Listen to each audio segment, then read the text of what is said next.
hindi na muna yung yes, yun na yung For you. pinaka-final. So, for you are always, and then after ng, Okay, balik sa and then yes, you are always no. Okay na? Oh, sige. Ano nga? Hindi, ganito. Ganito yung plano ko. Yung first verse naman na unison, ay voicing. Tapos, sa second verse, doon na may voicing na sa break. Tapos hanggang sa third, Sige lang, kunin mo. diba? Ay, yung sa fourth verse, meron na rin, sa acapella, meron na rin voicing dun sa verse, hindi lang sa refrain. Diba? Ganun yung nasa YouTube. Okay lang. Okay na kayo sa kasi okay,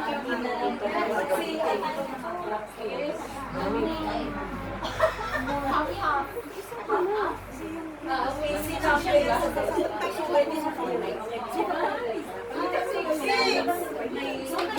Balik na lang kayo kaya naman po na. Meron pa sa dito. Alam na tingnan mo lang.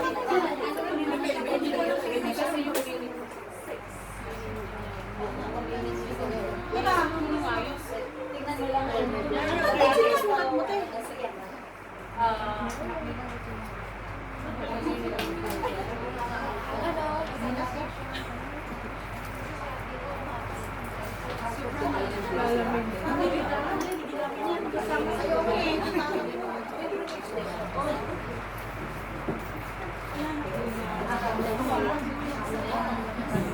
Balik na. You know, pwede bang mag-second voice, mag-alto? Ano ka ikaw? Alto. Si ate.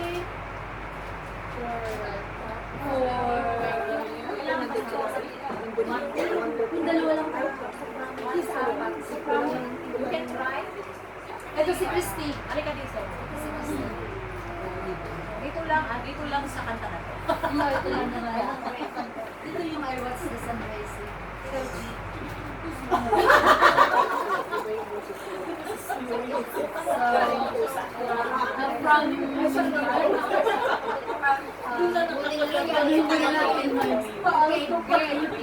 Excuse ka lang dyan.